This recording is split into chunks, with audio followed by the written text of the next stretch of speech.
In that day a fountain will be opened for the house of David and for the inhabitants of Jerusalem, for sin and for impurity. It will come about in that day, declares the Lord of hosts, that I will cut off the names of the idols from the land, and they will no longer be remembered. And I will also remove the prophets and the unclean spirit from the land. And if anyone still prophesies, then his father and mother who gave birth to him will say to him, You shall not live, for you have spoken falsely in the name of the Lord. And his father and mother who gave birth to him will pierce him through when he prophesies.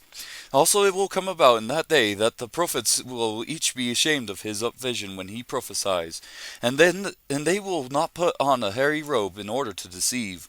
But he will say, I am not a prophet, I am a tiller of the ground, for a man sold me as a slave in my youth. And one will say to him, What are these wounds between your arms? Then he will say, Those with which I was wounded in the house of my friends. Awake, O sword, against my shepherd, and against the man, my associate, declares the Lord of hosts. Strike the shepherd that the sheep may be scattered, and I will turn my hand against the little ones. It will come about that in all the land, declares the Lord, that two parts in it will be cut off and perish, but the third will be left in it. And I will bring the third part through the fire, refine them as silver is refined, and test them as gold is tested.